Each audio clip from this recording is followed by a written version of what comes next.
이제 벌써 4년째가 돼가네요. 처음으로 이 자리에 섰는데 목사님께 너무 감사드립니다. 예. 저의 사역의 거의 한 50%를 차지하는 것 같아요. 강동교회 후원과 또 협력이 제가 이건 뭐 진심입니다. 진심이고 그래서 제가 강주에서 3년 동안 제가 사역을 하고 이제 강릉으로 왔는데 강릉에 있는 강동교회가 아니었다면 제 사역의 열매가 과연 여기까지 사역의 어떤 진보나 발전이 됐을까라는 그런 생각을 하게 됩니다. 그래서 강동교회 성도님께 너무나 감사를 드리고요. 예, 또 목사님께, 또 장로님들께, 또 그에 많은 성도님들께 너무나 감사의 마음을 전합니다. 꼭 마지막 설교 같네요. 예, 그건 아니고요. 예, 너무 이렇게 감사를 드리고 싶었어요. 예, 너무 감사드리고 특히 또 김경수 장로님 너무 또 저희 센터 지을 때 정말 저렴하게 정말 말도 안 되는 가격으로 이렇게 해주셨는데 너무 감사드리고 또 이렇게 찾아오셔가지고 뭐 수리도 계속 해주시고 그러셨어요. 그래서 너무 감사드리고 너무 감사드립니다. 예. 오늘은 이제 믿음에 대한 이야기를 하려고 합니다. 제가 오늘날 한 학생이 믿음에 대해서 가르치는 걸 봤어요. 주 예수를 믿으라. 그래야만 너와 내 집이 구원을 얻으리라. 이 말씀을 이제 가르치는데 그가 이렇게 얘기하는 거예요. 야, 믿기만 하면 우리가 예수를 믿으면 야 너의 집안의 모든 갈등, 모든 문제가 해결될 거야. 꼭 믿어야 돼. 이런 식으로 이제 가르치는 것을 이제 본 적이 있어요. 마치 근데 이게 오늘날 믿음이라는 것이 마치 요술방망이처럼 믿기만 하면 다 된다라는 어떤 잘못된 믿음이 너무나 만연한 것 같아요. 그 학생이 가르치는 걸 봤을 때도 제가 느꼈던 부분입니다. 믿기만 하면 좋은 일들이 일어나고 형통한 일들이 일어나면 얼마나 좋겠습니까? 그거 얼마나 좋아요. 제가 어제 토요일 날에 제가 어제 이제 잠깐 강의 때문에 이제 서울에 간 적이 있었는데 제가 강의를 할 때 제가 이런 얘기를 했었어요. 우리가 믿음으로 살면 살수록 우리가 순종하면 할수록 아마 우리 삶에 많은 저항이 있을 것이다. 제가 이렇게 이제 강의를 한 적이 있었는데 그 강의를 듣고 그 초청하신 사역자 한 분이 저에게 이런 말을 했습니다. 제 와이프가 지금 불치병이라고 희귀병에 걸렸는데 내가 사역자의 삶을 살아가는데 왜 아내에게 이런 불치병이 왔을까? 너무나 낙심되었다고 하더라고요. 근데 그 강의를 듣고 그러니까 우리가 순종하면 할수록 믿음으로 살면 살수록 많은 저항과 반대가 있을 것이라는 그 얘기를 듣고 많은 위로를 얻었다고 하는 걸 들었어요. 우리가 믿음이라는 것이 문제가 없는 완전한 그리스도인을 만들어주는 것은 아닙니다. 그 삶을 보장해주지 않는다는 것이죠. 하지만 문제를 이겨낼 수 있는 엄청난 에너지를 우리에게 공급해 준다는 것입니다. 하나님의 능력을 우리가 훨씬 더 많이 경험할 수 있다는 거예요. 그것이 믿음대로 사는 삶입니다. 오늘 우리가 아브라함의 믿음을 보면서 어떻게 아브라함이 자신의 문제, 자신의 어려움들을 이겨나갔는지 한번 살펴보도록 하겠습니다. 첫 번째, 아브라함은 바랄 수 없는 중에 바라고 믿었다는 거예요. 아브라함은 하나님의 언약을 받은 사람입니다. 아브라함에게 언약이 무엇이죠? 내가 너를 많은 민족의 조상이 되게 해주겠다. 그것이 아브라함에게 주신 언약입니다. 우리 함께 4장 18절 한번 읽어보도록 하겠습니다. 4장 18절입니다. 아브라함이 바랄 수 없는 중에 바라고 믿었으니 이는 내 후손이 이같으리라 하신 말씀대로 많은 민족의 조상이 되게 하려 하심이라. 그는 많은 민족의 조상이 되게 하시려고 주님께서 부르셨어요. 엄청난 약속을 아브라함에게 주셨습니다. 그렇다면 그 약속을 주셨다면 아브라함의 길에는 탄탄대로가 있어야 되는데 그렇지 않았다는 거죠. 자식을 안 주는 거예요. 많은 민족의 조상이 되게 해주겠다고 약속을 해주셨는데 100살이 될 때까지 자식을 안 주는 거죠. 자, 이게 얼마나 참 답답한 노릇입니까? 내가 나에게 약속을 주셨고 나에게 믿음을 주셨는데 내 뜻대로 되는 게 아닌 거죠. 100세가 되면 이제는 자연적으로는 자식을 가질 수 없는 상태입니다. 우리도 예수를 믿고 많은 약속을 받아요. 많은 기대 속에 우리가 신앙생활을 시작하지만 왜 엄청난 일들이 일어나지 않을까라고 당황할 때가 너무나 많이 있습니다. 굉장히 아이러니컬하게 믿으면 믿을수록 내 삶에 문제가 계속 생기는 거예요. 믿으면 믿을수록 좋은 일이 많이 일어나야 되는데 믿으면 믿을수록 내가 믿음 생활을 더 열심히 하면 할수록 내가 더 깊이 하나님을 신뢰할수록 자꾸 내 삶에 어려움과 많은 문제들이 일어난다는 거죠.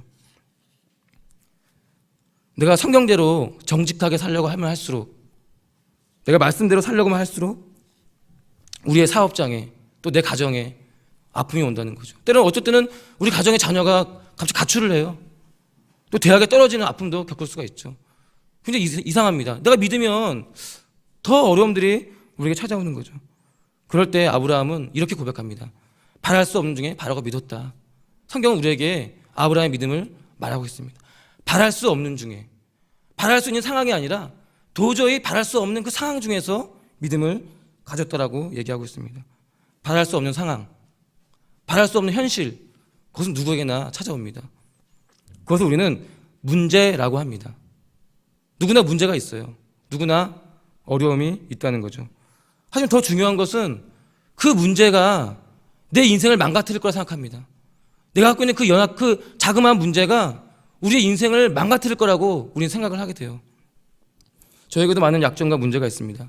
일단 키가 작잖아요. 예, 죄송합니다. 예. 그래서 키가 저희가 약점이 되지 않지만, 예. 어제 저도 많은 약점과 문제가 있습니다. 저도 사람들을 만나는 걸 굉장히 두려워합니다. 사람 눈도 못 마주치고요. 저 굉장히 내성적이에요. 말도 잘 못하고. 그런데 제가 그것 때문에 많이 기도했어요. 근데 하나님께서 저에게 말씀하시는 건 그게 나와 무슨 상관이냐? 내가 너를 쓰는데 그게 너와 도대체 무슨 상관이냐? 너에게 있는 문제는 나와 아무 상관이 없다. 저에게 이렇게 위로를 주셨습니다. 제가 학생들을 양육하면서 많은 지체들이 헌신하지 못하는 이유를 저한테 얘기해요. 저에게 이런 약점이 있어요. 저에게 이런 문제가 있기 때문에 헌신하지 못하겠어요. 저에게 이런 얘기를 많이 할 때가 많이 있습니다. 하지만 문제는, 약점은 하나님께 아무 문제가 없어요. 나에게는 약점은 그분께 아무 문제가 없습니다. 근데 많은 학생들이 그 문제 때문에 쓰임받지 못하는 경우를 많이 갖게 됩니다. 우리가 믿음을 가질 때, 우리가 믿음대로 살 때, 내가 예수를 주로 고백할 때 내가 완전한 그리스도인이 되는 것은 아닙니다. 믿음이 생기면 고난도 없고 문제도 없고 형통한 것이만 있을 것이라 생각하면 우리는 오산이라는 거죠. 오히려 내가 믿음이 더 커질수록, 내가 말씀을 더 순종할수록 우리 삶에 많은 저항이 생길 수 있다는 거죠. 하지만 믿음이라는 것은 그런 문제를 바라보는 것이 아니라는 거예요. 어려움을 바라보는 것이 아닙니다. 신앙은 하나님을 바라보는 겁니다. 불신앙은 어려움을 바라보죠. 하지만 신앙은 그것들을 똑바로 바라보고 그것들 위에 올라섭니다. 우리가 무엇을 바라볼 것인가? 문제를 바라볼 것인가? 하나님을 바라볼 것인가?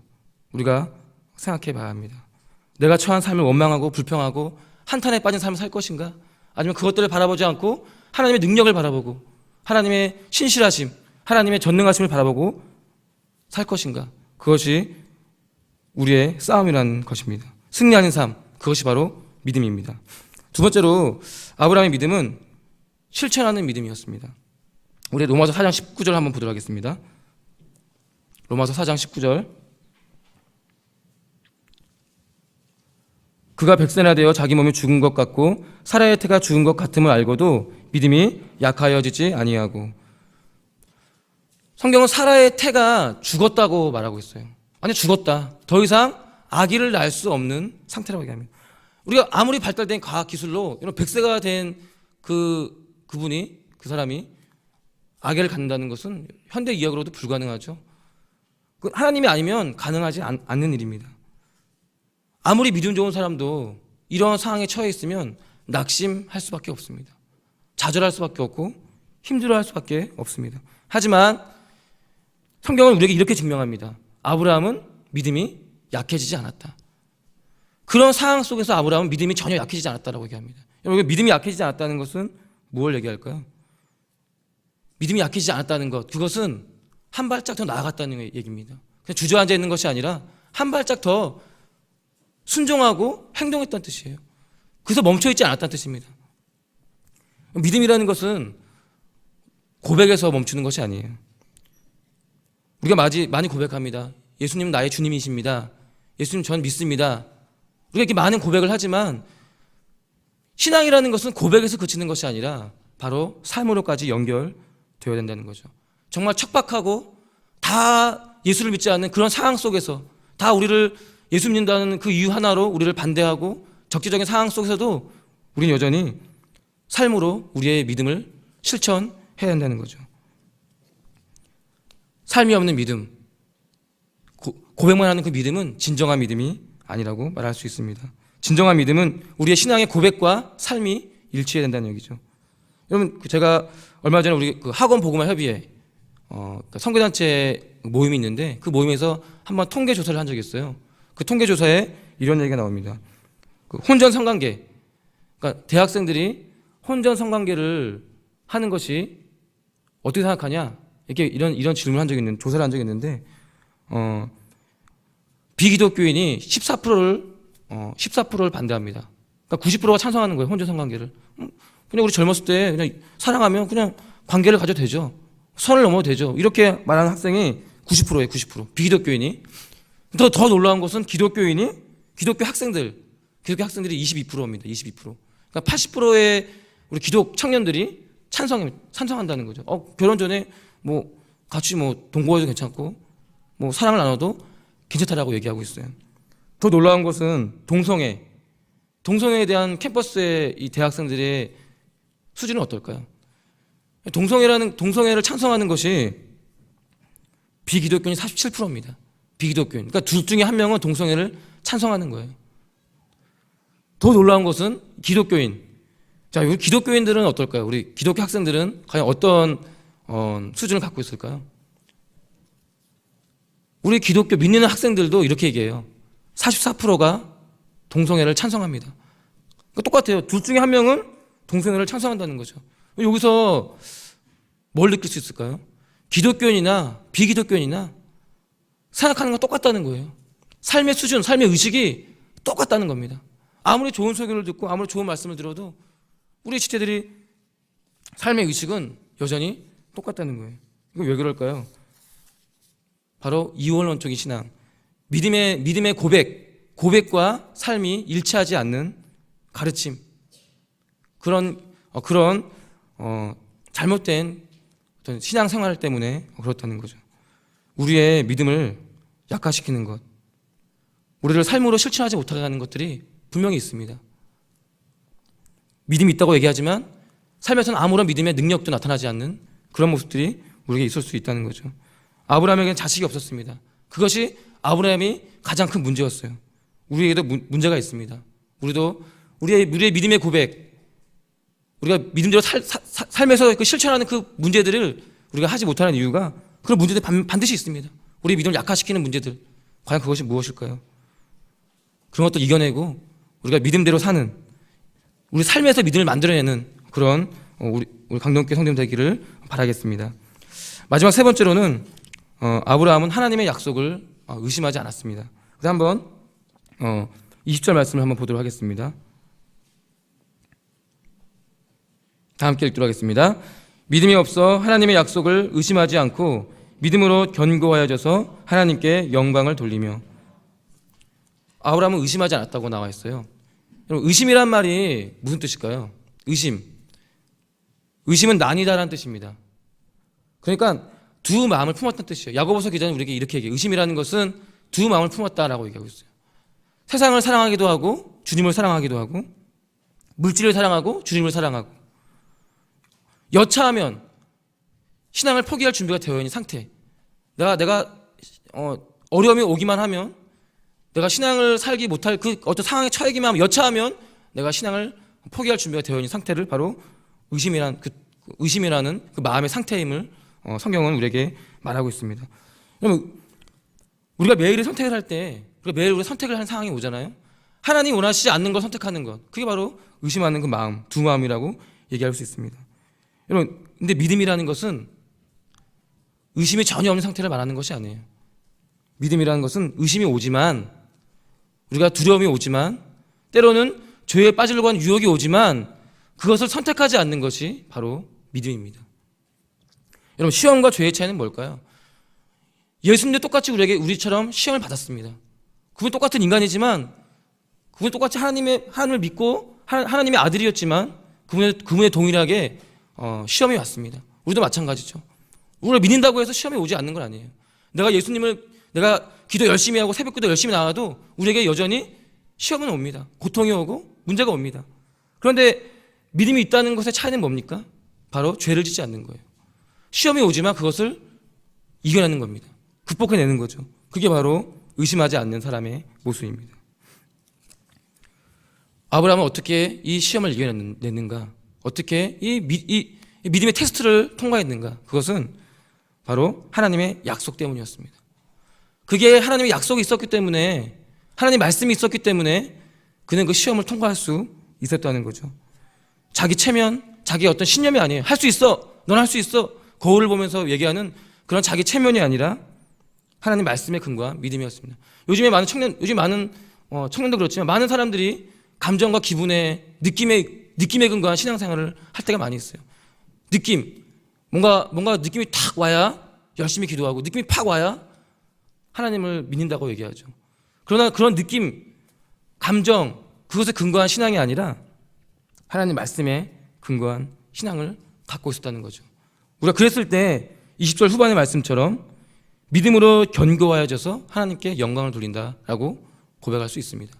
믿음으로 견고해지는 겁니다. 단단한 믿음, 성숙한 믿음, 견고한 믿음을 우리가 소유할 수 있다는 것이에요. 결론을 내리겠습니다. 제가 믿음에 대해서 세 가지를 얘기했습니다. 첫째로는 바랄 수 없는 중에 바라는 것이 믿음이다. 누구나 문제가 옵니다. 누구나 어려운 환경에 처해 있을 수 있어요. 하지만 환경을 능가하는 믿음, 문제를 극복하는 믿음이 바로 믿음이라고 얘기할 수 있습니다. 많은 사람들이 자신의 문제 때문에 헌신하지 못합니다. 주님께 봉사하지 못해요. 그 문제를 뛰어넘어서 헌신의 자리로 우리가 갈 수 있어야 되는 것입니다. 여러분, 헌신 없는 믿음, 그것은 지푸라기 같은 것입니다. 그건 믿음이 아닙니다. 우리가 하나님을 신뢰한다고 말하지만 헌신이 없으면 그것은 공허한 고백에 불과합니다. 두 번째로, 우리가 믿음이 약해지면 안 됩니다. 어떤 순간에도 믿음이 약해져서는 안 된다는 것이죠. 연약한 믿음, 나약한 믿음, 그것은 삶을 만들어낼 수 없습니다. 여러분, 아브라함이 죽은 것 같은 그 태에서 아들이 나올 것이다, 하나님의 약속은 반드시 이루어진다라고 믿었던 것처럼 우리도 우리의 팍팍한 현실을 바라봐서는 안 된다는 거죠. 이 어려운 현실을 바라보지 말고 하나님의 영광, 하나님의 그 말씀을 바라봐야 된다는 것입니다. 현실 앞에서, 이 고통스러운 현실 앞에서 우리의 믿음이 약해져서는 안 됩니다. 그 현실을 뛰쳐나와서 우리의 삶으로 고백할 수 있어야 된다는 얘기죠. 저도 많은 고백을 들었습니다. 그런 고백 말고요. 그런 짝사랑 고백 이런 거 말고요.